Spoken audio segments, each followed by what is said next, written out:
Franck Ferrand raconte sur Radio Classique.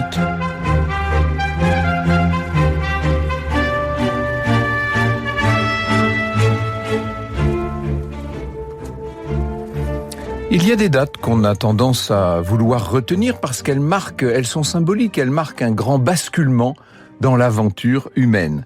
28 février 380, les empereurs Théodose Ier, alors lui est empereur de l'Empire romain d'Orient, et Gratien, qui est empereur de l'Empire romain d'Occident, donc Théodose et Gratien, qui sont tous les deux chrétiens, font du christianisme, et d'un christianisme qui est celui du concile de Nicée, ce qu'on appelle le christianisme nicéen, la religion officielle de l'État. Et quand je dis la religion, la seule religion qui désormais sera reconnue, c'est ce qu'on appelle l'édit de Thessalonique. Tous les peuples doivent se rallier à la foi transmise aux Romains par l'apôtre Pierre, celle que reconnaissent le pontife Damas et Pierre, l'évêque d'Alexandrie, c'est-à-dire la sainte trinité du Père, du Fils et du Saint-Esprit. Voilà d'où ça vient tout ça. On est donc en 380, je vous rappelle la date, 28 février 380. Cette foi catholique trinitaire, définie donc par le concile de Nicée quelques années plus tôt, en 325, sous l'égide de l'empereur Constantin, cette foi catholique s'impose non seulement face au polythéisme traditionnel qu'on avait partout dans cet empire romain et même au-delà, mais également au sein du christianisme face à l'autre grande branche du christianisme à l'époque, qu'on appelle l'arianisme. Vous allez me dire, nous commençons très fort ce matin, nous commençons par un cours d'histoire, oui. En quelque sorte, c'est un cours d'histoire que je vous propose. Loin de désacraliser la fonction de l'empereur, nous dit Michel de Gégère dans son magnifique livre qui s'appelle « Les derniers jours » chez Perrin, loin de désacraliser cette fonction, l'avènement du christianisme l'intègre dans une vision théocratique de l'ordre social. Saint Ambroise désigne l'empereur au temps de Théodose comme le ministre de Dieu pour le bien. C'est ainsi que la législation impériale adoucit le sort des esclaves. Maintenant, il sera plus facile d'être affranchi quand on est esclave. On n'a plus le droit de battre les esclaves à mort, de châtrer les esclaves, de séparer leurs familles. Bon, bref.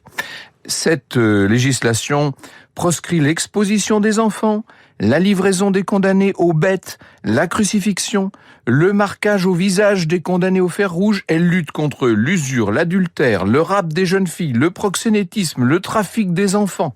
Elle fait du dimanche un jour chômé, on est donc en 380.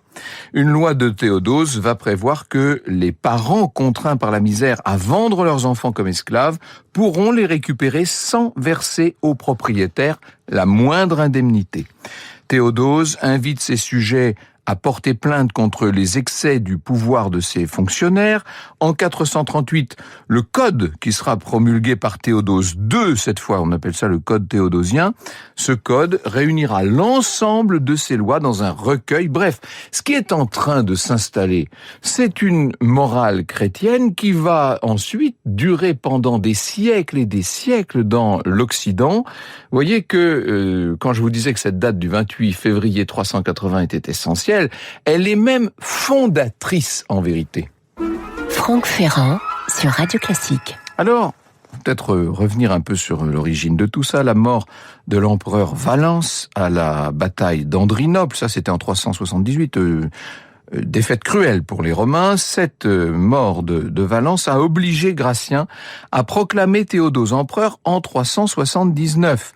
Il reçoit l'Orient, la Macédoine et la Dacie, donc très grand territoire oriental pour Théodose, nouvel empereur de 32 ans, soldat de grande race, vraiment le soldat tel qu'on l'imagine. On prétend que sa famille descend de l'empereur Trajan. Théodose a hérité néanmoins, disons-le, une situation qui était terrible, une des pires qu'ait connue l'Empire romain. Il a d'abord été privé du soutien de l'Occident. Et son idée à lui, c'est de trouver des compromis avec les barbares afin de mettre un terme à une sorte de guerre endémique. Il va, en l'espace de 10 ans, se révéler un empereur compétent, un homme extrêmement efficace dans tous les domaines, dans les questions militaires aussi, mais dans les questions civiles, dans l'administration de toutes ces provinces orientales. On lui reprochera de s'être montré un petit peu trop accommodant peut-être avec les légaux. En incluant dans son armée des barbares, il aurait peut-être préparé ce qui ensuite allait être la désagrégation de l'Empire, parce que ça sapait les fondements de l'Empire de l'intérieur, cette affaire. Les barbares, à la fin du IVe siècle, vont même entrer dans la famille impériale. Le fils de Théodose, qui s'appelle Honorius, va épouser la fille d'un Vandale, le Vandale Stylicon en l'occurrence. On espérait de cette manière s'attacher la fidélité des barbares. De toute façon, on était dans une telle position d'infériorité sur ce qu'on appelait le limes, sur cette immense frontière romaine, que il fallait trouver des moyens et des accommodements. Tout ça était un peu illusoire en vérité. Le chroniqueur Sulpice Sévère déplore, je le cite, « la présence dans nos armées et dans nos villes de tant de barbares qui vivent parmi nous et dont nous ne voyons pas qu'ils s'adaptent à nos coutumes. » Et non, c'était même le moins qu'on puisse dire. Théodose va s'établir à Milan en 388. Il découvre les équilibres qu'il faut arriver à maintenir entre le Sénat et l'évêque Ambroise. À Constantinople, il était l'empereur très pieux qui avait restauré l'unité dogmatique. Sa première épouse a été une chrétienne dévote, très bienvenue dans toutes les églises de la ville. La seconde est de confession nicéenne, comme il se doit. Elle s'appelle Gala. À Milan, l'évêque est une personnalité extrêmement forte. Il mériterait à lui seul une émission d'ailleurs. Ambroise.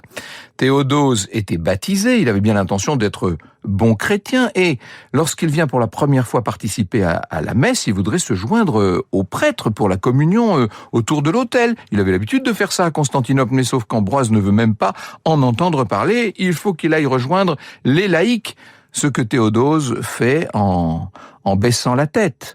On comprend qu'il va très vite y avoir des relations difficiles entre l'empereur et cet évêque plus âgé que lui et qui déjà a connu 3 princes. Il y aura une sorte de bras de fer permanent entre eux. Ambroise a toutes les raisons de se montrer satisfait pour autant de l'orthodoxie nicéenne de l'empereur. Alors, il faut que je vous en dise un peu plus de ce personnage, de cet Ambroise qui a été haut fonctionnaire. Il était gouverneur d'une province. Il a été élu en 374 au siège épiscopal de la ville impériale. C'était comme ça à l'époque. Or, il n'était, au moment où il devient évêque, ça c'est très important, il n'était que catéchumène, c'est-à-dire que il attendait le baptême. Vous voyez, c'était ce qui s'appelle une promotion peut-être un peu rapide. Ambroise a transporté sur le trône épiscopal cette espèce d'énergie autoritaire qu'il avait manifestée par ailleurs dans ses différents commandements, mais une énergie qui s'appuyait sur quelque chose d'extrêmement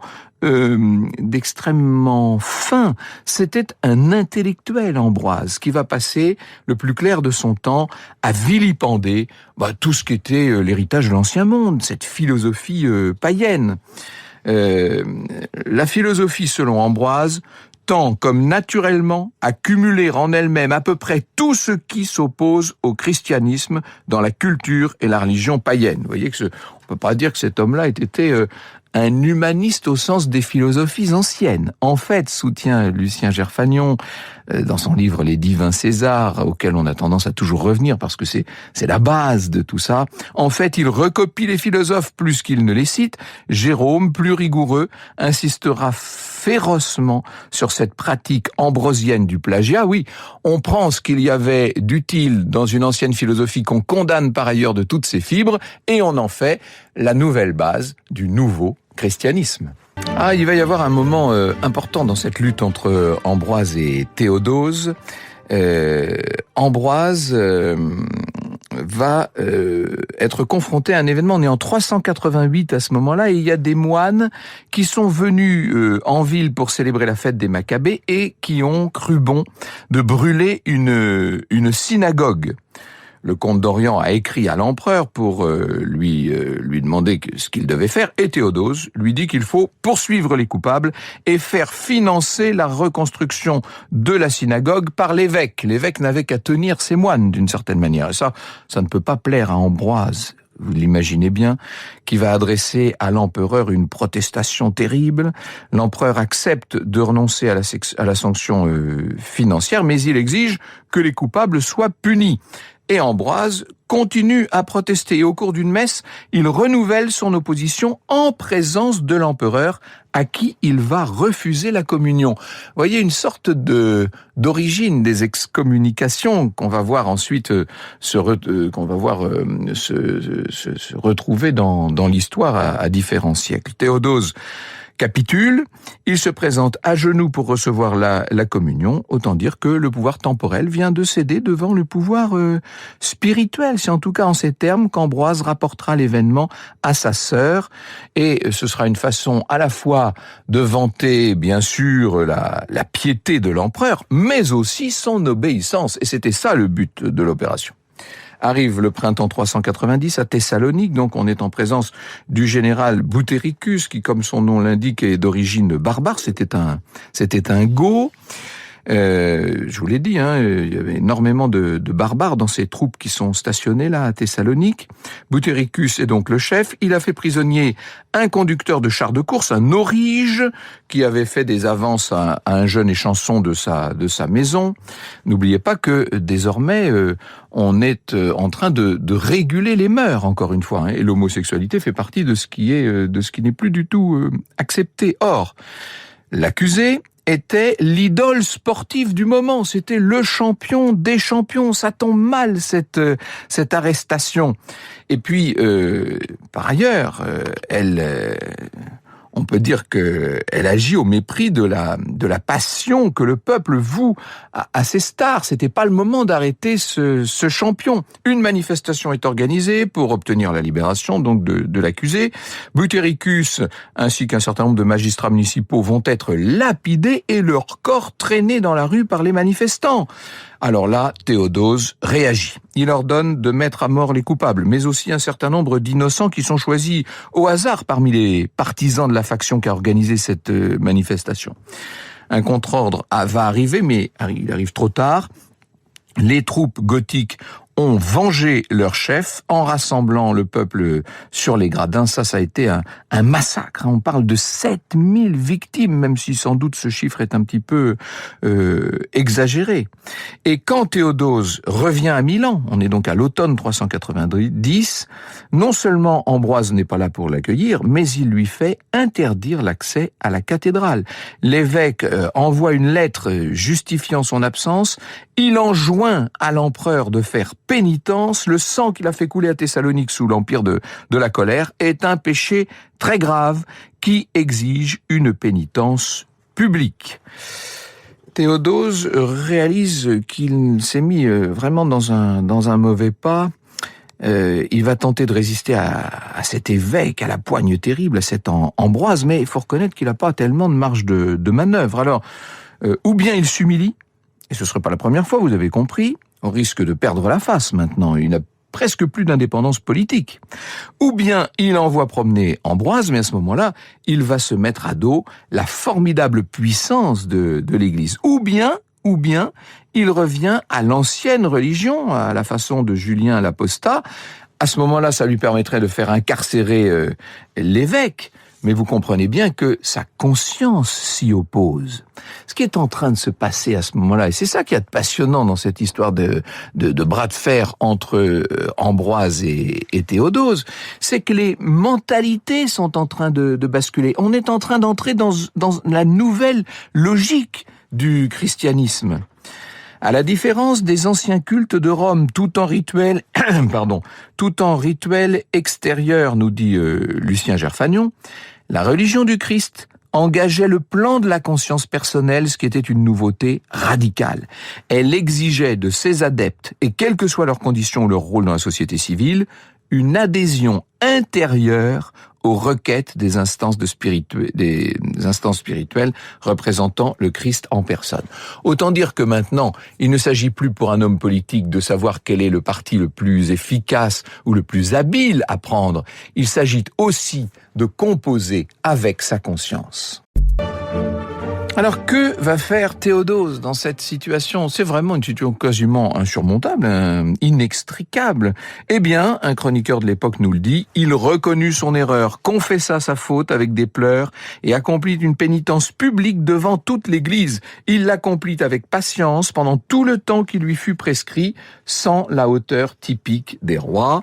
Pénitence publique qui probablement a lieu le jeudi qui précède la fête de Pâques de 391. L'empereur est à genoux, il a incliné la tête devant Ambroise. Les empereurs païens des anciennes dynasties payaient naturellement leur tribut aux dieux, mais vous imaginez Titus ou Trajan se mettre de cette façon en humiliation devant tout le peuple. C'est une nouveauté considérable ce qui est en train de se passer là. 2 mois après ces événements, Théodose va adresser son édit de proscription de tout culte païen en Occident. Que personne ne souille en offrant des victimes, que personne ne sacrifie une victime innocente, que personne n'entre dans les sanctuaires, que personne n'aille de temple en temple, que personne ne révère les statues façonnées de main d'homme pour ne pas devenir passible de sanctions tant divines qu'humaines. C'est là que va entrer en scène le patriarche Théophile d'Alexandrie. Il se trouve que on va découvrir des statues en forme de phallus au sous-sol d'une église, d'une basilique abandonnée. Théophile les fait exhiber à la population pour exciter la dérision à l'égard des anciens cultes, provocation qui suscite la colère des païens, parce qu'il faudrait pas croire que l'ensemble du peuple, bien sûr, c'est du jour au lendemain converti au nouveau culte. On va mettre à mort un certain nombre de chrétiens qui refusent de sacrifier aux anciens dieux. On va même immoler certains récalcitrants sur les autels. Et que va faire là encore Théodose? Je pense qu'on ne se fait même plus une idée aujourd'hui de l'extraordinaire cas de conscience qui se posait à ce dirigeant dans cette époque nouvelle, régie par des lois nouvelles. Eh bien, Théodose est magnanime. Il choisit d'amnistier les coupables tout en invitant le préfet de la ville à supprimer la cause du mal et couper les racines de la discorde qui provenait de la défense des idoles. Vous avez bien compris ce que demande Théodose, en fait. Il s'agit de détruire les temples païens. C'est en tout cas comme ça que la demande est perçue. Et on va voir les chrétiens se lancer à l'assaut du Sérapéum, d'un sanctuaire. Une statue chryséléphantine de Dieu, qui était pourtant un chef-d'œuvre du IVe siècle avant Jésus-Christ, est mise en pièces. Des statues de bronze sont fondues. Bref, c'est une véritable crise d'iconoclasme. Les forces du paganisme ont l'air d'être brisées. On a brisé les idoles. Il s'en faut de peu que les chrétiens, qui étaient encore martyrs il y a quelques décennies, ne deviennent maintenant des persécuteurs. Et d'autant que Théodose adopte une politique de plus en plus rigoureuse à l'égard des cultes qui ne sont pas chrétiens. Il adresse en effet au préfet du prétoire pour l'Italie une loi très stricte qui interdit toute fréquentation des sanctuaires à autre fin que purement cultuelle. À l'été 391, l'empereur quitte Milan et il quitte donc d'une certaine manière Ambroise aussi, pour revenir en Orient avec son fils, et il va laisser le gouvernement de l'ensemble de tous ces diocèses d'Orient à Valentinien. Théodose rentre donc à Constantinople. Il va modifier le paysage religieux de cette ville à son tour. Il fait transformer les anciens temples en annexe de la préfecture. En fait, tout ce qui était temple païen devient bâtiment administratif d'une certaine manière. Constantinople abrite le mausolée de Constantin. Ça devient l'église des saints apôtres, l'église cathédrale. C'est la première version de Sainte-Sophie. Franck Ferrand sur Radio Classique. En janvier 395, à l'occasion de grandes fêtes à Milan, Théodose va faire un malaise, que les auteurs antiques associent à l'hydropysie dont il souffrait depuis assez longtemps. Il va mourir dans la nuit du 16 au 17 janvier de cette année 395, donc il a 48 ou 49 ans.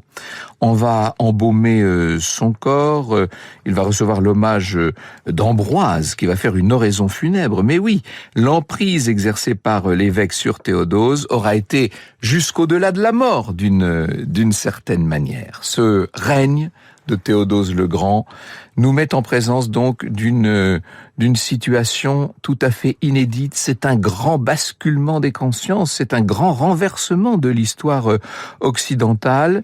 La conscience personnelle de Théodose a été engagée dans les grandes décisions qu'il a prises et qui ont fait advenir le christianisme comme seule religion de l'Empire romain. On peut dire que maintenant, nous ne sommes plus tout à fait dans l'Antiquité et que ce qui vient de commencer, c'est cette extraordinaire période d'exaltation du christianisme qu'on appellera bientôt le Moyen Âge.